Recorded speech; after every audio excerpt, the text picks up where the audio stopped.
You're tuned in to the Wifed Up Now What podcast. I'm Coriel, here to give y'all some marriage management advice specifically for millennial wives. Now, before I introduce my guest, let's just address the elephant in the room. I know that when you saw me pop up on the screen, the first thing you were thinking was, where's TK? Don't worry, TK is going to be here at the end of the episode, okay? So if you are here for our girl TK, stick around. She'll definitely be here for that. Wifey keeps it spicy, okay? Today's guests are two amazing wives who have some stories to share. Y'all know that we're all about learning the real behind these relationships because it is so easy to get caught up in the fantasy and this fairy tale idea of finding a husband and living happily ever after. And although you might be happy, the ever after part is probably not going to happen. And so today we're going to talk about the real inside of these relationships. And I have Precious and Angela in the building. Hey. Hi. So start by telling us how long you've been married. Well, I've been happily married for 10 and a half years. Come on, 10 and a half. Yes. Well, it's almost less than a half because our anniversary is in April. Okay. Yes. Okay, so 10 years. 11. Look, we're going to say 11. Rising okay. 11. Rising on the 11. Well, since we're going to raise up, I'll say 10 years because it'll be 10 years July 5th this year. So okay. I'll say 10. So we got some OGs in the building. OGs, we're going to start out. We're going to keep it light, okay? We're going to start out with a little this or that because this is going to be February episode, right? This month is all about love. So we're going to get into that. But I want to talk about like some old school R&B. I just want to see where y'all at, okay? Warm y'all up a little bit, okay? Let's go. So this or that, who do y'all prefer or who did y'all prefer, Mary J or Mariah Carey? Mary J. Why did you make that face as if there was no other option? I mean, Mary J has the soul. She has the grit. You know, she's been through some things. I think that Mariah's been through some things more in the latter times. When she first came out, I felt but like... that's not what she was singing about. Yeah, it wasn't what she was singing about. And I mean, from a suburban girl, I just resonated with Mary J because I just was like, I ain't been through these things, but it's interesting, you know? So I think I was more mesmerized by Mary J. Okay. I think everyone can relate to Mary J because she's a little bit more around the way. Your homegirl, she's been through what you've been through and doesn't come across as, no, this can't happen to me. Right. I think Mariah does separate herself from, she's definitely not the around the way girl. Okay, I got it. Boys to Men or Drew Hill? Not two really deep sides. Well, you know what? For me, I'll say it depends on what mood I'm in because I enjoy both artists. They're both amazing artists, both amazing vocals. But if you, depending on what mood, that one's a tough one. Now, that one's a tough one. Flip a coin. I'm going to go with Drew Hill, though. See, Drew Hill is the basement parties, the sock hops. Drew Hill was us being fast, yeah. Yes, the sock hops, the dancing, all that. And then Boys to Men, I feel like I have to choose Boys to Men because, like, some of those songs will still bring me to tears today. They're more, like, iconic. Yes, and what band do every single person you relate to? Like, I love the deep voice. I love the high pitch. Like, Okay, so that was a good one. Okay, last but not least, Usher Confessions or Beyonce Lemonade? Beyonce. On the internet, it's Beyonce's internet. Beyonce. Is it? 100, or not two, okay. Is it Beyonce's internet, Angela? I'm going to defer and say, watch this. These are my confessions. Listen, I haven't been to the concert, so maybe. And see, that was a Tiny Desk one. I'm going to go ahead and say Usher. I am definitely in agreement with Usher. Yeah. I think that the album, now I put the album specifically because I think that it would have been hands down like Beyonce, but the Confessions album was so iconic. Priceless. Yeah, it's just like, how can you compete with that? I don't want to revoke my card because I just never really was like. I'm not saying it's anything against it. You're not familiar with it? I'm familiar, but I wasn't like one of those people that was playing it on repeat. Okay. Like, I don't know what era of my life. Every minute of every song. I don't know what era of my life I was in then, but college, freshman year. Yeah. Look, I know what you was doing. Freshman year of college, no. Okay, it's a no for you. Okay, Beyonce Lemonade. Okay. So just a little fun to warm y'all up. Now we're going to get into some reactions. It's a lot of craziness going on these internet streets, right? But one of the perspectives that we don't often hear is the wife's perspective. We are always talking about relationships with single people, which is cool. But I believe there's just a wisdom that comes with being a wife. And so I would love to get y'all's opinion on just one little crazy clip on this internet, okay? So the premise, there's a group of men, and they all have a balloon. A woman comes up, she introduces herself, talks a little bit, and the men pop a balloon if they're not interested in her. See. And then once the balloon pops, they ask the man, why are you not interested? Like, what was it about her? So this particular young lady, whatever she presented was obviously tied into this emotional baggage that she was still holding on to. Even based on that little clip, you could see how defensive she got with, you just into therapy, I'm good. People, we all need therapy. Amen. Let's say that. We do. But the part that stood out to me was, I don't care how you look. I can afford you. I got the money. But emotionally, I'm not dealing with that. Right. And I think so many women, so many single women, so many beautiful or successful single women these days think that their beauty or success is enough. But these men are starting to know and realize that they have worth, and they don't want to necessarily waste their time with the liability. So the wives' take on that clip, what do y'all think? You know what's funny? Something stood out to me differently. When he said, I can afford you financially, but not emotionally, I was turned off by that because you don't know, like that to me sounds more like transactional. I do believe that relationships require being willing to grow with someone, being able to have a conversation with someone, being able to tell her, find out more about her than, are you in therapy? Where are you at in your healing journey? Who hurt you might be the better question. And instead of just transaction being like, by the looks of it, I could afford you, but not emotionally, doesn't speak much to what he has to offer emotionally either. It seems like a little bit, I want you in a wrapped up package and ready to go. And I don't believe that sustainable marriages happen when people are, I'm 100%, everything is perfect, and just be able to afford my lifestyle. So that's what rang out to me.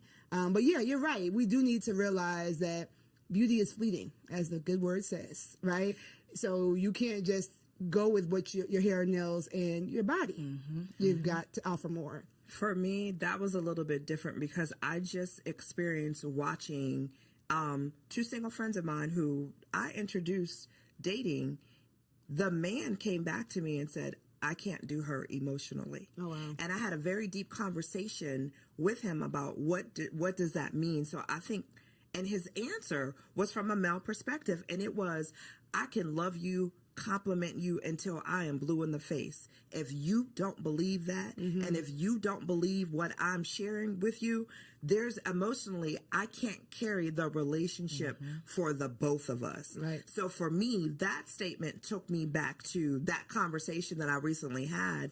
And I think that was a strong statement. That was a real statement, because individuals, regardless if it's the man or the woman, if you're coming to a relationship broken, Right.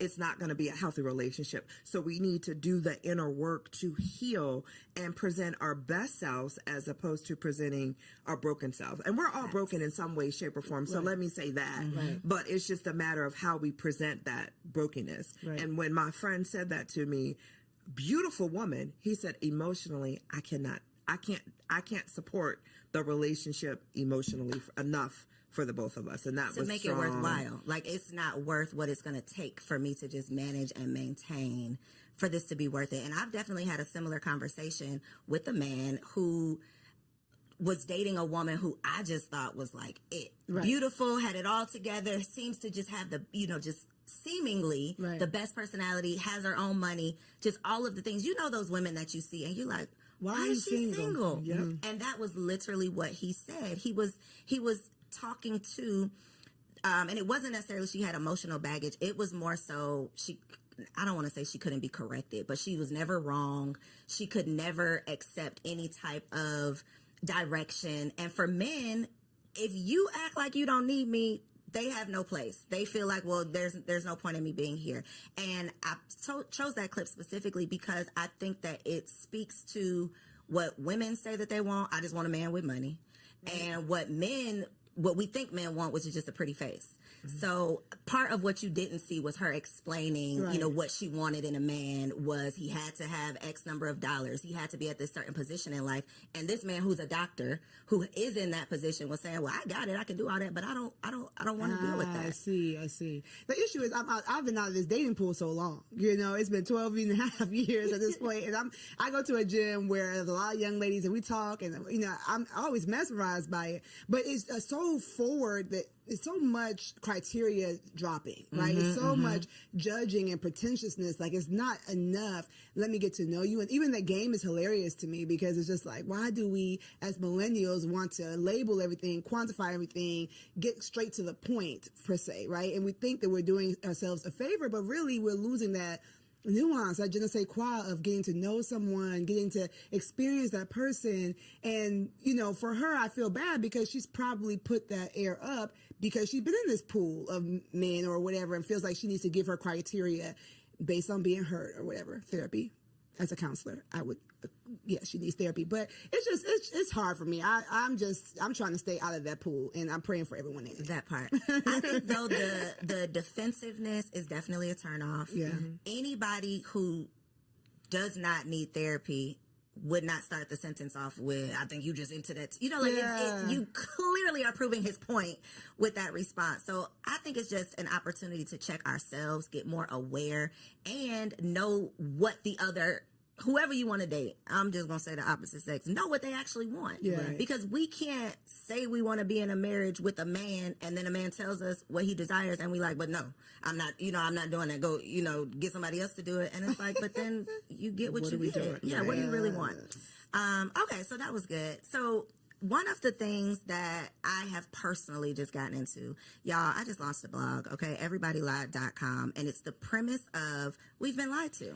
We've been lied to our whole lives about so many things. For the sake of this conversation, though, we're going to focus on the marriage lies, okay? One of the things that I realized as someone who has always wanted to be a wife, this is something that I've prayed for, I thought I prepared for it, all of the things, and I got into it and still didn't know what the hell I was doing. And I'm a happy wife. To your point, happily married, right? A happy wife. I love my husband, and it's still very hard. Yeah. And so I know that I'm not alone in that. And I know so many women get into these marriages, become a wife, take on this role, and then it's not necessarily what they thought it was going to be, or they don't know how to manage or maintain. So first question for you two, what was the biggest, like, reality check once you became a wife? Well, for me, similar. My parents are still married. I did not model my marriage after my parents, however, but I'm from Ghana, West Africa. And so my biggest reality check was that you really make the marriage you want. It doesn't have to come. It's not like I get married and I enter this thing and it's just going to be ready made. Like, no, you've got to make the marriage you want. You've got to create the boundaries you want. You know, a piece of advice that my wonderful mom told me is that don't start nothing you don't want to keep doing. And it is true, like the boundaries. Oh, give an example, Precious. Okay, so when I was young and married, before we had, my husband was a single dad, so I have the bonus family structure. He would wake up really, really early to go to work. And I'm like, I'm going to wake up and make him breakfast. Woo. So, 5 a.m., I woke up every morning and made him breakfast for work and helped him get his lunch together. So we because he's our first child after the first year, baby comes, and I'm like, I'm not getting up to make it. I might put your snacks out the night before. But my mom, when she heard I was doing it, she's like, I don't know if you want to do that for 30 years, and basically don't false advertise. So when we changed that system, I had to talk to him and say, I think I was ambitious. I think I was doing too much. I still love you all the same. I'm going to show you love because his love language is acts of service. I'm going to show you love in other ways. Now that I think about that, I need to start going back to some of those things. But you make the marriage you want. And if you're open and do premarital counseling and do all the things about communicating, you have to communicate when that marriage that you built is not looking, the math isn't mathing. It's not looking the way you want. It's not just I walk into marriage and marriage happens to me. You've got to work. Not starting something that's not sustainable because baby. And then I'm going to let you answer. But one thing a point that you made that I want the people to take away from this is that was his love language, and you had to have a conversation about why it was shifting, because his natural thought would have been, she don't love me no more. Like the baby came and she don't care about me. And now y'all bumping heads, and it was a simple, I'm tired now, I can't keep up with this. But if you don't communicate it, then it turns into, my wife don't want me no more. Exactly. And we know what that can turn into. A lot. So a lot of things that you don't want. So I love that you were able to recognize that and point that out. That's what she kind of took not two, but they're important because they translate from marriage to marriage. Communication is key, and learning your spouse's love language. Like, I didn't know anything about love languages prior to getting married. I love you, you love me. Okay, let's go together. Let's check that box and we go together. We boyfriend, girlfriend. However, when you're married and when you truly want to be able to communicate, when I sit down with my husband, I look at my husband. If I want to have an uncomfortable conversation, I always ask him, can I talk to my friend? I don't want to talk to my husband. I want to talk to my friend, because my husband is truly my best friend.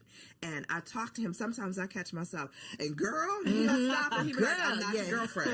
Like, stop it. So stop. I know I'm not, but I'm so comfortable. And we after, we've been married for 10, together for 12.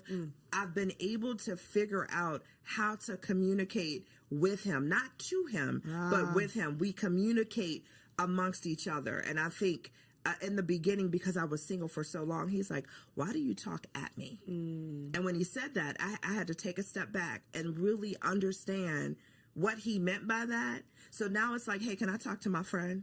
So listen, I got the situation with my husband, and I'll explain whatever the situation is bothering me. How do you propose we fix it?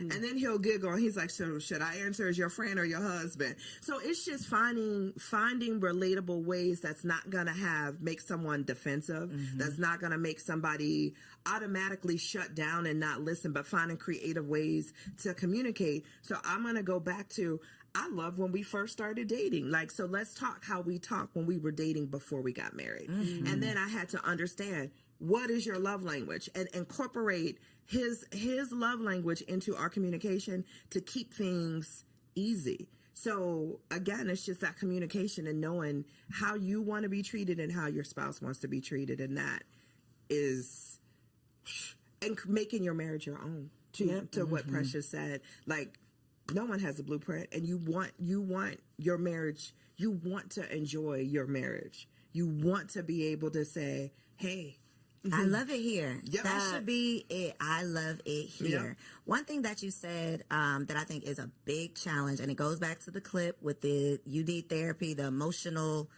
immaturity, whatever, is I have to say it in a way that he doesn't get defensive. I want to flip that, though, because me and my husband have had some conversations, and I'm on the defense immediately. And it's part of me recognizing things you need to, areas you need to grow in, things you need to work on. I am very non-confrontational, so I don't want to have those tough conversations. But baby, in this marriage, it is not what you want to do. It's what needs to be done. And so for a woman who's not willing to mature or grow or evolve or go to therapy or work on herself, marriage is not going to work. It is not going to last. She need to stay single. You have to stay single. I put up on threads, if you can never be wrong, you should never get married. Like, if nobody can check you, that's the point of marriage. What are you doing? Like, marriage is your mirror. Marriage is motherhood too, if we're going to get to that. But marriage and motherhood are your mirror. Okay, alliteration. You're going to see yourself in the way you never saw yourself while single. Like, if you see yourself, it's going to be uncomfortable. It's going to be so uncomfortable. If you see yourself in your own eyes all the time, then, I would say get some really deep relationships, even with the opposite sex, even with your own gender, before you get married. Get people in your life that are going to challenge you, that iron sharpens iron, right? They are going to challenge you and show you where you're fleeting. I know nowadays roommates aren't popular. Like I said, this is a new thing for me, but I am a proponent of maybe having a roommate. It depends on your age. Somebody that's just going to show you, like, you do this and it's weird. Like, stop doing that. And if the first person who has a hard conversation like that is your husband, then he's going to be the enemy. Yep. Then it's you and it's not me, because nobody else has ever told me this. But you've never allowed anybody that close to you.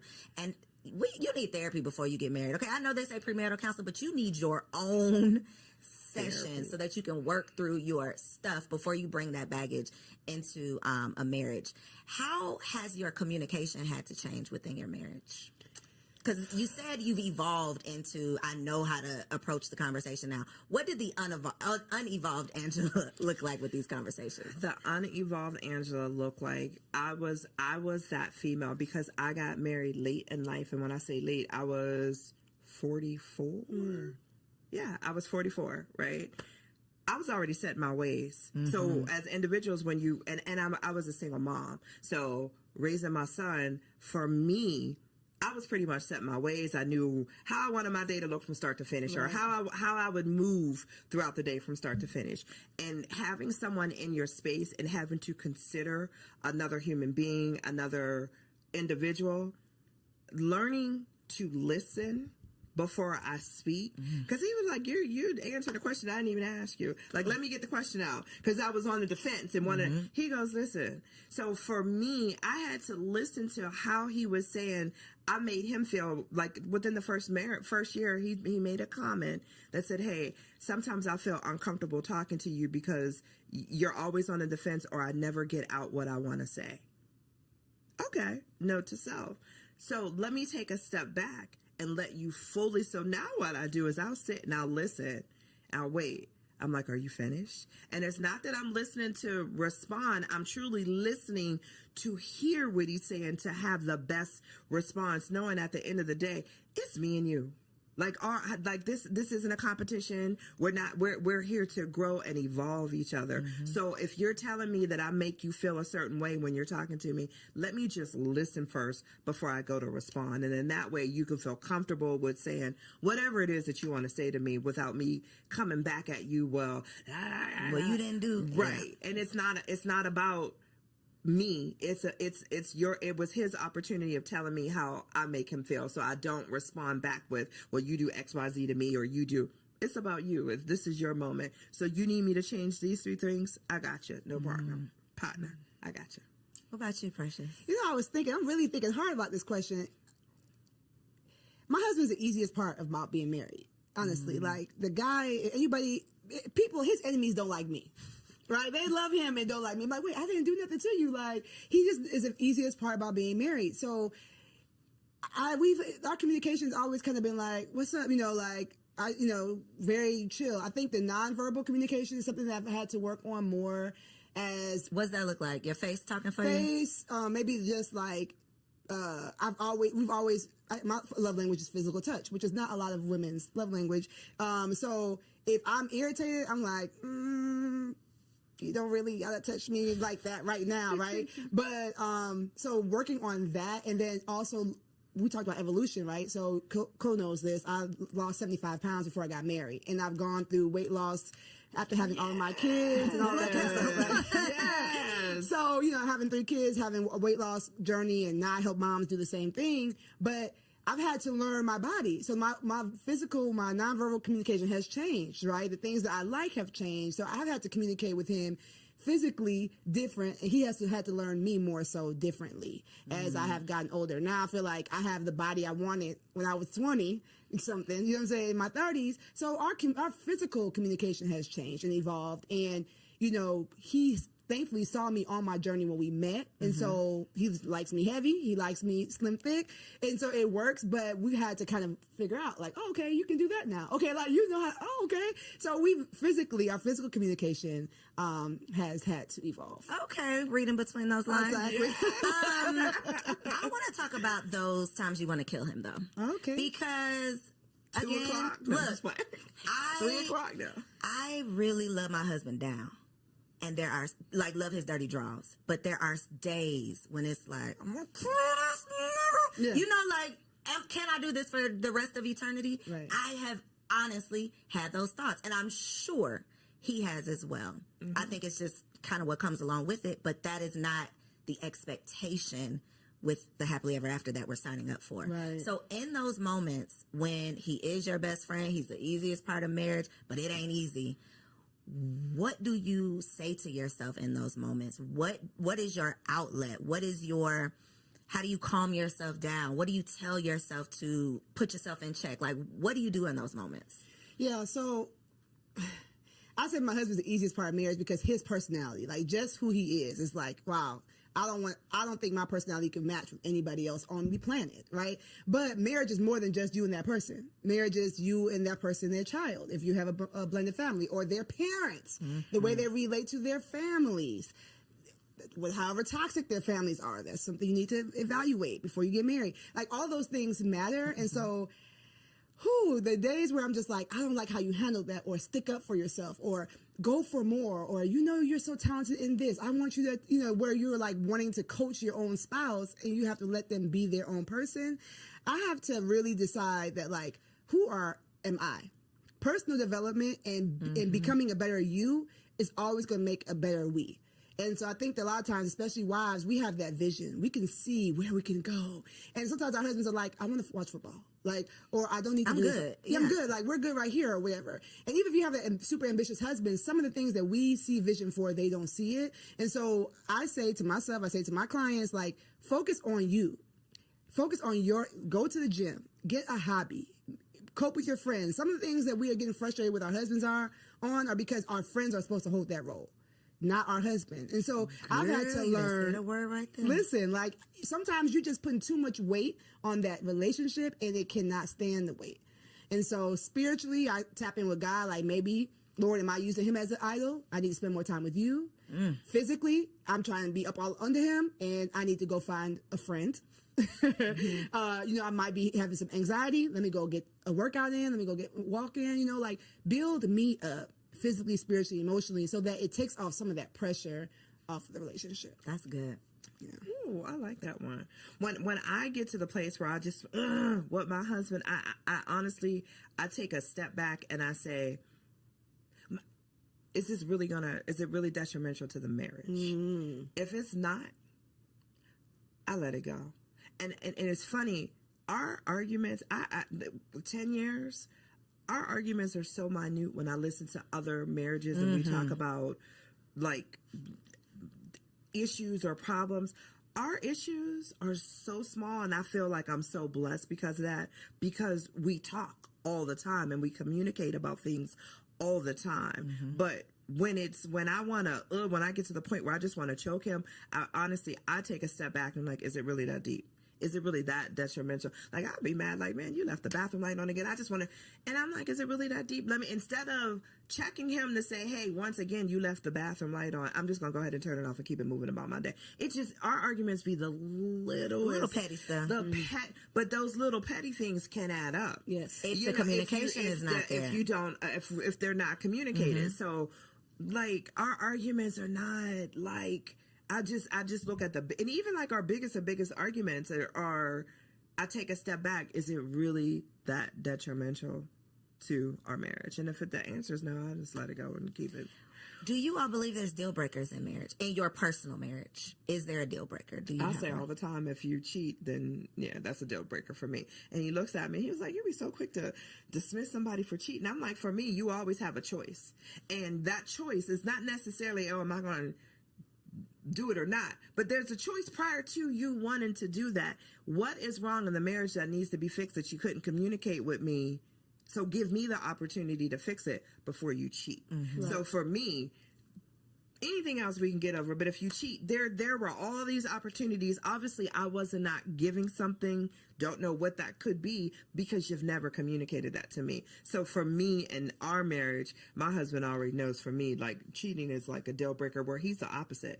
I'm his second marriage, and he's like, we're together forever. So basically, and he always says I had to ask myself, before I asked you to marry you, is this for good? And is there anything that I could not get over? And his answer was no. So I'm like, okay, well, that man ain't cheating. That man ain't cheating. He's trying to stay with you.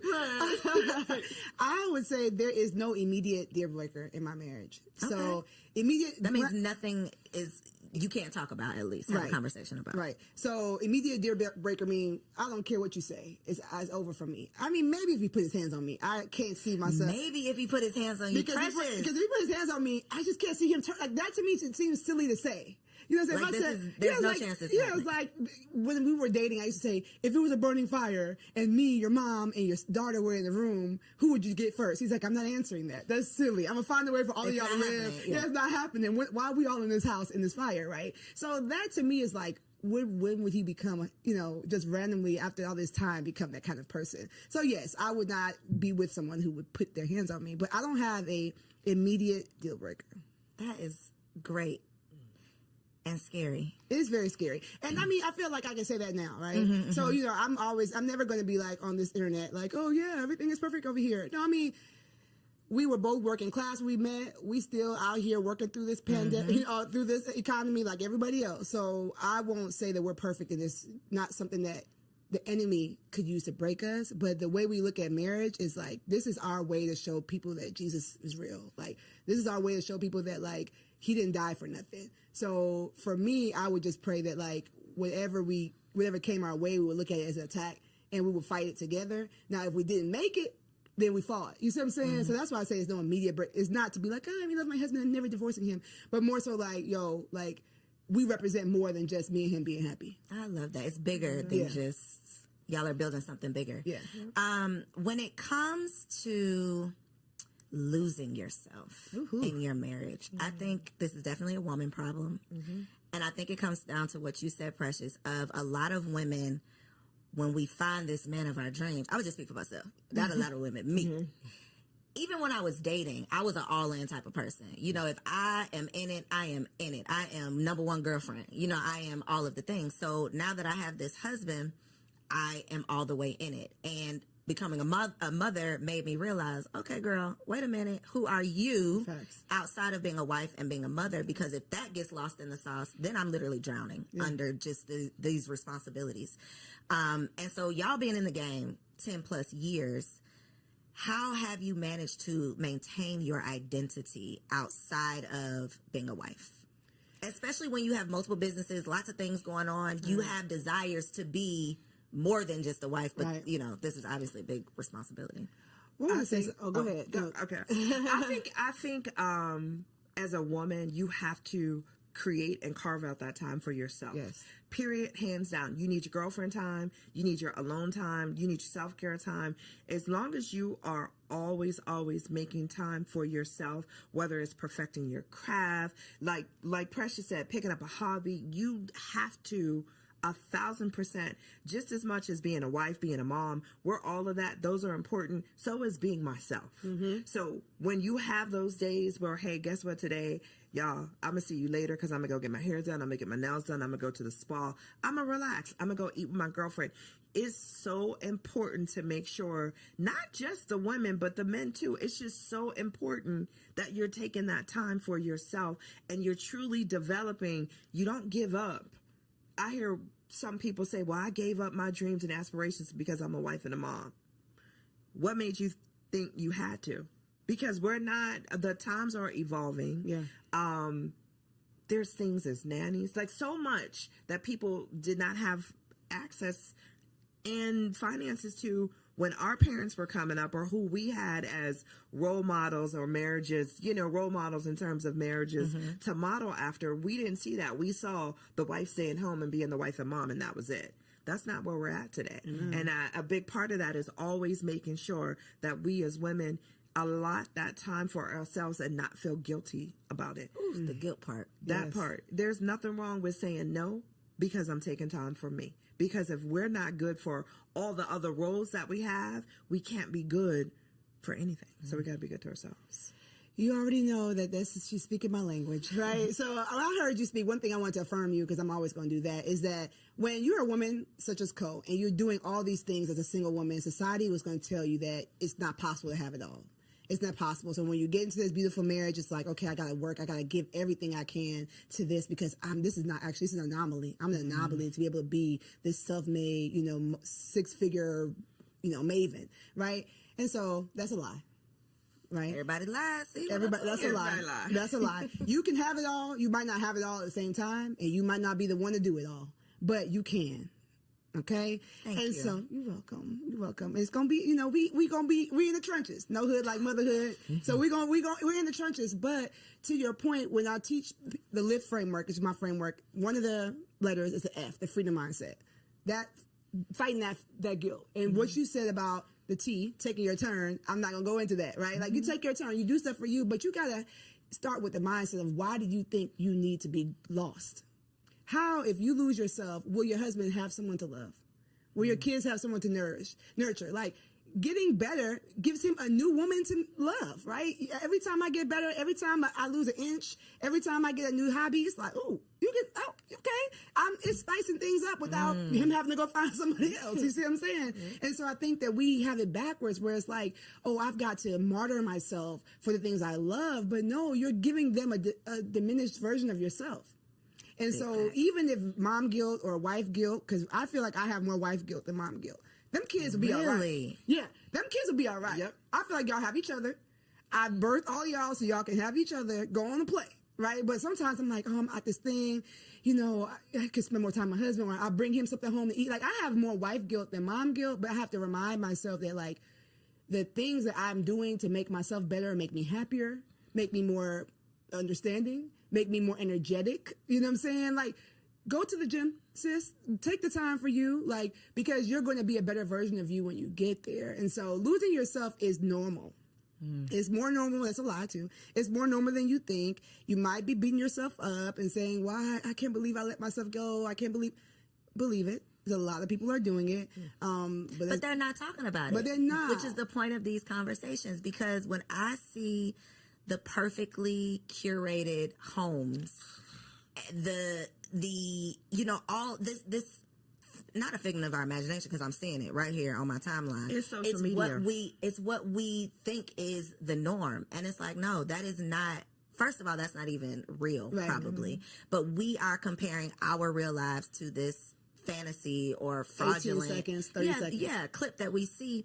And to your point, we think something's wrong with us when we get lost in the sauce. But I definitely, and we're talking about being wives, but when I became a mother, I think I felt it more. Because you have a physical part that's changed too. And it's like, I can't go nowhere. This baby is attached to my brain. Like, I am here. I can't, that life that I used to live, I'm literally a new person. Right. I'm literally living a new life, and it's never coming back. And that, I think, is a very tough grief. It's grieving your old life. I literally, that old self died, and now I'm this new woman, and I'm trying to figure it all out.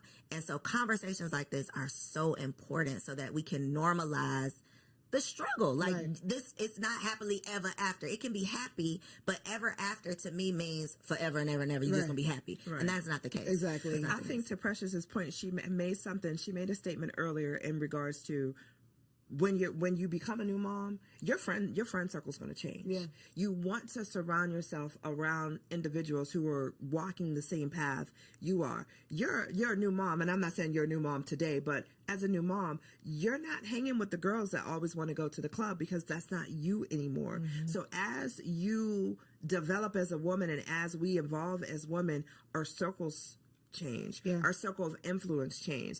I wouldn't ask a single girlfriend who knows nothing about being a parent to watch my child for me. But guess what? I'm going to have a whole nother set of girlfriends who are parents, who understand the struggles of being a mom and being a parent and having someone attached to you, or always having to be mindful of another individual. So we just need to, instead of not having the conversations, and I'm so thankful that you have this platform for individuals, for women to know, it's all a lie. Like, you evolve and grow, and as you grow, your circle's going to grow, and as a woman, we're going to grow, and that's the evolution part of that. Yeah, but even to that point, I feel like some of those single friends are just real important too. Those are the TTs, right? I think the village has evolved. It's not going to always be the grandmas, because some of these new grandmas, these grandmas is out in the these streets. new grandmas are out in the streets, right? So I agree with her saying, like, get those sisters that can, that's why I created my brand. That's why I created what I do, because we need to have a tribe, right? But then don't forget about some of the people who might not be in the same zone, because they're going to be the ones to take the kids to do the fun things you don't feel like doing.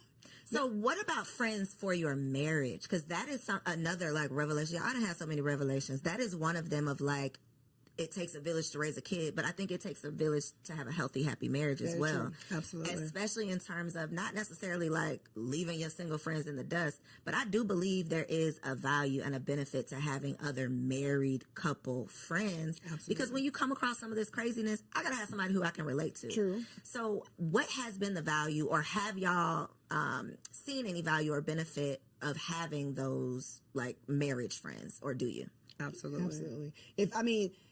We always joke, if I like the wife and he likes the husband, we go together. Like, that's it. Like, once you find that, that is gold. And then, unfortunately, we've had some times where he loves the husband. Like, I'm like, sorry, y'all got to break up. Y'all got to break up because I'm not coming. I'm not coming. I can't do it. Thankfully, I'm an extrovert, so I'll bear with them once a quarter. But it ain't finna be no regular. It's not going to be. So, yes, I find it very important. We're members of a church. We were in ministry for a long time. So, a lot of that was ready-made for us.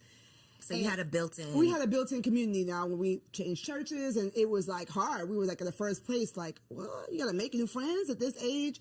But yes, I do find it very important, especially for husbands. I know that we're talking to wives, but like, I think that women talk about their marriage more than men talk about their marriages. For sure. And so I know that I can say my husband's so amazing because he can see like what his married friends are talking about. Like they kind of can see like, he's like, dang, Precious is boisterous, but she ain't like that. Girl, they be making me look good. I'm like, as long as thank you, girl. You keep cutting up. Yeah, keep cutting up on there. Right. So I think it's very important. And for women too, like you just see something that like, oh, I'm glad. My man, he got to deal with that. Yeah, like we got to, we all right, you know what I'm saying? Like we might not be in a mansion, but he be at home. I think it's important. I think 1,000% important. I have an equal balance of both single friends and married friends, but for us, we enjoy hanging out with our married friends more because it's just more conversation that I relate to, and it's just, and for both of us, and it's just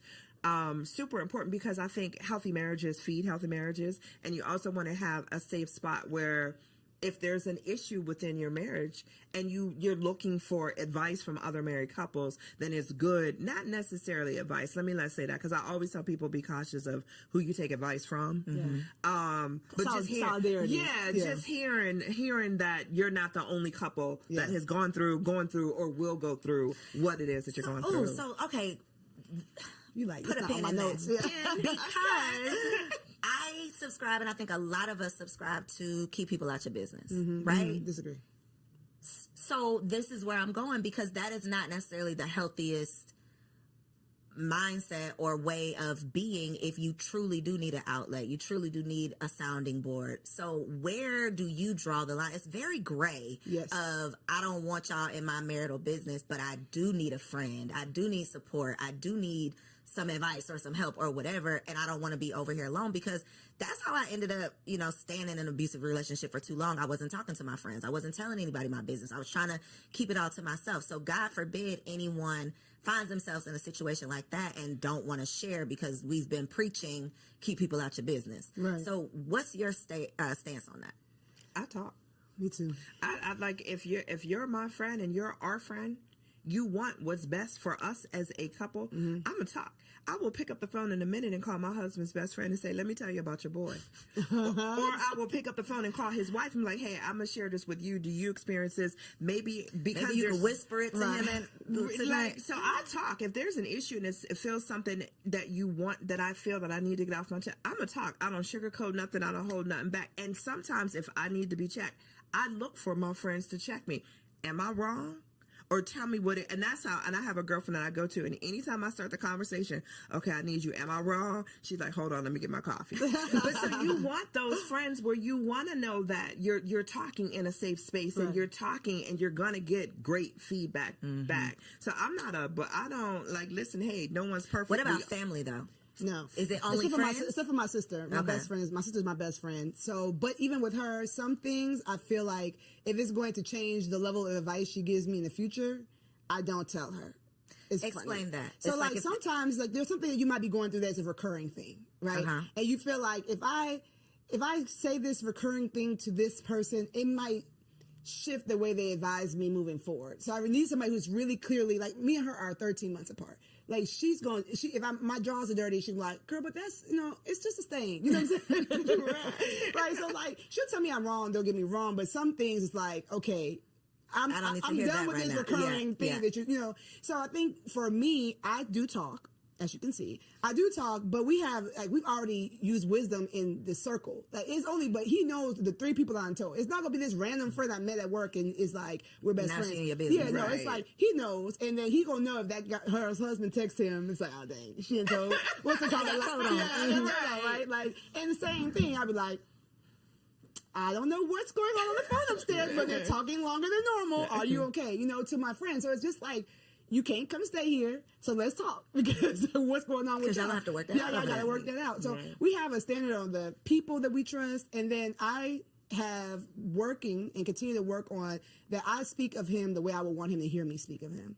So if I'm telling somebody something, if I haven't talked to him about it yet, if he overheard me, it wouldn't be like, dang, like, so you just calling me low down and no good? Like, you know, like I I respect my husband when he's there, when he's not. And I don't speak to people who are going to be like, yeah. That, you know, like speak negatively of him too. If somebody has that type of vibe towards marriage, like, because you know, these husbands are, you are not the outlet. I can't. And I can be super close to that person, right? But if their view of marriage or based on where their marriage is, they're ready for you to like, yes, like finally, especially like I told y'all, my husband's liked by everybody. Yes, finally he did something. Because you know, all these husbands don't don't be all these husbands, because then now I'm defensive. I came to you to complain about him, but now I'm like, but wait a minute. he is still perfect. Now this conversation has taken a time. Exactly. Now I got to defend my husband. I was coming here to get some advice or I wanted you to be on my side, but not that much. You know what I'm saying? So you have to use wisdom. You have to be spirit led for me, because like I said, anybody can be used to attack your marriage. And so if you want to work it out, that's where I think the whole don't talk to people is. If you know you want to work it out, or you know that there's something that might be somebody else might consider a deal breaker, go to the right person that's not going to come and be used to draw a wedge between you and your husband. I don't think it's family, though. To your question in regards to family, and I say that because I'm very careful on what I let my family know about the marriage, because I would not ever want someone to look at my husband differently because I gave you too much on a day that I was super emotional and I said, and, you know, so with the family, I'm very cautious on what I choose to tell or what I don't choose to tell. Friends are different. Family, because 9 times out of 10, my husband already told me we're not getting divorced. So I don't want to go paint this image of, because I'm mad at you today, now I'm gonna have my family mad at you because my family ride or die. They going. So I'm careful when it comes to family on what I tell and what I don't share. Friends choose you. Family doesn't. Yep. So if you're talking to a friend, this person has chose to be his friend, chose to be your friend. They like him for who he is, right? Your family is putting up with him because might not even like your right, exactly, right. And thankfully, my family loves Ant, but it's like they didn't choose him. They don't even know him as well as my friends know him. So I think it's just about, you know, not casting your pearls in space that's not safe. You know what I'm saying? Picking the person that you know loves him and might be like, not Precious, you know, sometimes he does it. You know, like giving him the benefit of the helpful advice. Yeah. Okay, so for our last segment, it's called Wifey for Lifey, because the goal is to be wifey for lifey. This is all about marriage management, how we can maintain and sustain a healthy, happy, most of the time, marriage. Here we go. So one piece of advice in your 10 plus years in your relationship, what would be a piece of advice that you would offer to a woman in her first year of marriage? And you can look right there at that camera and tell the people. Hey girl. My advice is that you're God's daughter first. He created you. He gave you your name. He gave you your parents. He gave you your body. He gave you so many gifts. So do not forget her, right? Continue to cultivate what you love. Continue to cultivate the friendships you love. Be willing to change and grow and evolve. And as you do that, communicate that. Communicate those changes. Do the self-work. Don't just set it and forget it, right? So continue to grow, continue to love on you. The word says that you love the Lord your God with all your heart and love your neighbor as yourself. But if you don't love yourself, if you neglected yourself, that love you're giving other people is not going to be the level of love that they deserve. So just don't forget you. You know what I'm saying? If you ever need a hand in the process, my name is Precious. I got you. But just don't forget you, and you're loved. Thank you, Precious. What you got, Angela? For me, it's communication. I'm going to stand on it. I'm going to stand 10 toes down. Figure out the best way to communicate with your spouse. However, whether it's verbal, nonverbal, listening, communication is not just talking, it's also about listening. So if you, in your first year of marriage, if you and your spouse can truly, truly, truly connect on how to communicate with each other, you're going to go a long way. That has been a common conversation here. We always talk about finances being the number one cause of divorce, but I would believe it's the lack of communication about finances that is the number one cause, and the resentment that comes from not communicating. Yep. So, such a good conversation. I learn something every single time I have the opportunity to host these shows. So, thank y'all for offering your wives' wisdom. Precious, I know you got a lot of stuff for the people. Angela, I know you got a whole lot going on. So, look in the camera, tell them where they can find you and how they can connect with you online. Yay. So I'm Precious K. Williams on all platforms. I'm a mommy wellness coach and an international wellness speaker. So I talk about wellness, women's wellness, and lifting yourself up, right? With the power of the Lord, lightening your load, igniting your spark, embracing a freedom mindset so you can take your turn. I run an 8-week program for moms doing just that. So if you need me, go to preciouskwilliams.com. I have a free quiz on there, so you can find out how well you actually doing and not just being like, I'm doing all right. I'm doing okay, girl. No, let's figure out how you actually doing so we can get you the help you need so you can be your best self and live happily, mostly ever after. And I'm Angela McCoy. You can find me. Well, I'm the president and CEO of Full Circle Consulting Group. We do public relations, we do marketing, we do artist management and events. So if you ever need a fantastic event, we got you. Yeah, you're an artist. You need management. We got you. Public relations. We got you. And if your company needs help with marketing, we got you covered there. You can find us at fullcircleconsultinggroup.com and Full Circle Consulting Group on IG. Two bossed up baddies that are still out here living healthy, happy wife life. Okay. So I hope y'all enjoyed the first part of today's episode. We are about to get into Wifey Keeps It Spicy. TK is the next face that you'll see. Catch you on the next episode. Hello, beautiful ladies. Welcome back to another Wifey Keep It Spicy segment with your girl, Takesha. I'm super excited to be back. Yes, with another banger, of course. This is the month of love, February. That's why I got on my red, keeping it sexy. But Valentine's Day is right around the corner as well. And so, of course, I had to give y'all some gems, some jewels, some tips, the tea on how to keep it spicy. Listen, this week is for the big girls. Okay. What do I mean? Because I'm about to challenge y'all to something all month long. Okay. I'm not just about to drop some gems for y'all to be able to enjoy one day. No, baby, we are about to have thriving sex lives and intimacy with our spouses forever. Okay. So we're going to lay down some foundational work, right? I want to challenge y'all as your sister, as your auntie, as your friend. Okay. Am I auntie? But as your friend, I want to challenge you to two things. Okay. I need you to ask yourself if you are ready for the challenge. Why am I challenging you? Because I have done these things. I have experience in these things, and they have absolutely elevated my intimacy with my man. Okay. So if you want to elevate your intimacy, if you want to keep it spicy, I dare you to accept this challenge. Number one, I challenge you to step up in your femininity, specifically in the way that you dress in your house. Okay. A lot of us need to go ahead and fold up the leggings, the oversized t-shirts, the hoodies, the sweatpants. Fold it up, sis. Let's fold it up. And we're going to wear our little house dresses around the house. Okay. We're going to wear elevated loungewear around the house. Okay. We're going to wear those Ross and TJ Maxx summer dresses in the home. We're going to get oiled up. We're going to look cute. Why does this matter? Why am I challenging you to this? It's because when you feel feminine and you feel soft and you are taking care of yourself, you will be more prepared to be able to be intimate later on at night. A lot of us are complaining about being tired and being drained and being overworked. And we just feel like we're in this masculine energy. Well, here's a small tip to step into that feminine energy so that you can be all you need to be when it is time to do what we need to do. Wear those dresses around the house all month long. Step into your feminine essence, right? I just want to put this caveat out there though. Be prepared for your man to want it all the time, and be prepared for you to want it. Okay. Because when you walk past that mirror and you see your silhouette and you see how good you look, you see how you jiggling and wiggling and smooth in that dress, you are going to feel confident. It's going to boost your self-esteem, and it helps you thrive in your femininity, which is absolutely attached to your intimacy. The second part of this challenge, and this is for the big girls. Are y'all ready? I want to give every single last one of y'all some homework. We are going to set our man down. We are going to set our husbands down.